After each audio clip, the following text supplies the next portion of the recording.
শুভ সকাল বন্ধুরা, আমি মুক্তি। এখন বাজে সকাল 9:30। আজকের ব্লগ তোমাদের সকাল সকাল চা দেখেই শুরু করলাম। এখানে 2 কাপ চা রয়েছে আর 2 রকম বিস্কুট রয়েছে, মামামের একরকম আমার একরকম। তো মামামের আজকে সকালবেলায় চা দেবো, কারণ মামামের ঠান্ডা লেগেছে, জ্বর এসেছে। গরম গরম চা খেলে কিন্তু একটু ভালো লাগে। জ্বর আসেনি, আজকে সকাল সকাল ঘুম থেকে উঠে স্নান করিয়ে দিয়েছি। তো এই যে এখন টিভি দেখছে, এই যে টিভি চালিয়ে নিয়েছে। এখনো গরম আছে। এই তো চা খেয়ে তারপরে হচ্ছে খাবার জন্য কিছু করব, খেয়ে দিয়ে ওষুধ খেয়ে নিবা, ঠিক আছে? নাও চলো। আজ হলো সানডে, মামামের স্কুল নেই, তার জন্য ঘুম থেকে লেট করে উঠেছিলাম। জামা কাপড়গুলো শুকিয়ে গেছে, সেগুলো তুলে ঘরে নিলাম। তারপর হচ্ছে সকালের জন্য আজ করেছি ম্যাগি। আমার বর বাড়িতে নেই, আমি আর মামামি আছি, তো তার জন্য ম্যাগি করলাম। বর সকালবেলায় উঠে বাজারে গেছে, ও তো সকালবেলায় আসবে না, ও আস্তে আস্তে দুপুর হয়ে যাবে। চাল বাড়ান্ত হয়ে গেছিল, বর এনে রেখেছে পরশু দিন। ধপে ঢালবো ঢালবো করে ঢালাই হচ্ছিল না। এখানে হচ্ছে 10 কেজি চাল আছে। 10 কেজি চাল মোটামুটি আমাদের অনেক দিনই চলে যায়। গ্লাস চাল নিয়ে এখন ভিজিয়ে রাখবো, দুপুরের জন্য রান্না করব। আমি চাল সবসময় ভিজিয়ে রান্না করি, এতে কিন্তু ভাতগুলো খুব ভালো হয়। মামামকে এখন আমি ওষুধ খাওয়াচ্ছি, আর ওষুধ দেখলে পরেই ওর তো বমি চলে আসছে, কিছুতেই ওষুধ খেতে চায় না। কি করব বলো, কারণ শরীর খারাপ হলে তো ওষুধ না খেলে হবে না। ও বলছে যে ওষুধটা যে কে বানিয়েছিল কে জানে। তো তারপরে এই যে মামামকে স্টিম দিয়ে নিচ্ছিলাম। এই স্টিমের মেশিনটা আমাদের ঘরেই কেনা রয়েছে। দুপুরের জন্য রান্না বসিয়ে দিয়েছি, আর আজ রান্না করব কাঁকড়া মাছ। আমি কিন্তু ভাজা বসিয়ে দিয়েছি কাঁকড়া মাছ। কতদিন পর যে কাঁকড়া মাছ খাবো, কি বলবো তোমাদের। মানে আমরা তো সমস্যায় সব কিছু পাই না না।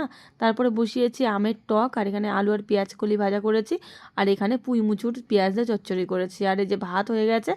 আর কটা অনেকগুলো কাঁকড়া মাছ এনেছিল, কটা ধুয়ে এখন রান্না করলাম, আর কটা ধোয়া হয়নি। তো ভাবলাম যে তরকারিটা বসিয়ে দিয়ে তারপরে কাঁকড়া মাছগুলো ধুয়ে নেব। তো তারপরে যে রান্না বান্না কিন্তু আমার সমস্ত কিছু কমপ্লিট হয়ে গেছে, দেখতেই পাচ্ছ। তাদেরকে দেখালাম যে যে কটা কাঁকড়া মাছ বাকি ছিল, সে কটা কিন্তু ধুয়ে আমি এখন ফ্রিজে রেখে দিলাম, কালকে রান্না করব। আর বর সবজি এনেছিল, সবজিগুলো ভালো করে ফ্রিজে রেখে দিলাম। এখন ছোট ফ্রিজ কিনে পস্তায়, জানো তো, আমার ভীষণ খারাপ লাগে।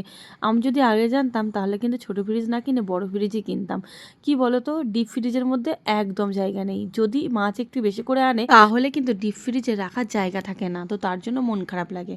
তারপর দেখো, বর বাজার থেকে এনেছিল হচ্ছে সর্ষের শাক, আর এখানে আছে হচ্ছে ওল, তারপরে হচ্ছে এঁচড় এনেছে দেখো, আর এখানে পেঁয়াজ রয়েছে, আর এর ভিতরে পুঁই মুচুর রয়েছে, এটা আগের দিনের।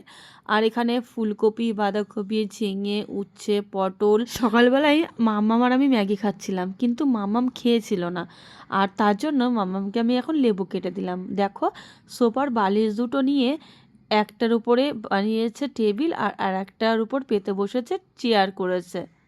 জামা কাপড়গুলো তুলেছিলাম সকালবেলায়, দেখলে সেগুলো এই যে ভাঁজ করে রাখলাম। তারপরে স্নান করে পুজো দিয়ে নিলাম, আর এখন আমি কিন্তু ভাত বেড়ে নিয়েছি, খাওয়া দাওয়া করব। তো তখন থেকে আমার বর বসে টিভিতে কি যে করছে কে জানে। মামাম, তুমি কি রান্না করছো?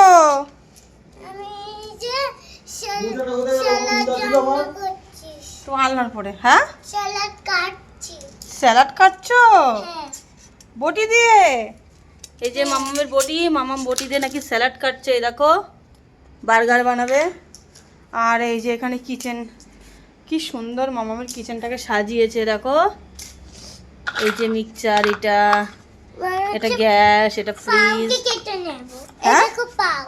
ওটা পাও? হ্যাঁ, এটাকে কেটে নেব। তাই? এবার এর মধ্যে হচ্ছে জিরে ঢেলে দেব। আজকের ব্লগটা এখানে শেষ করছি। কেমন লাগলো অবশ্যই কিন্তু জানিও। টাটা।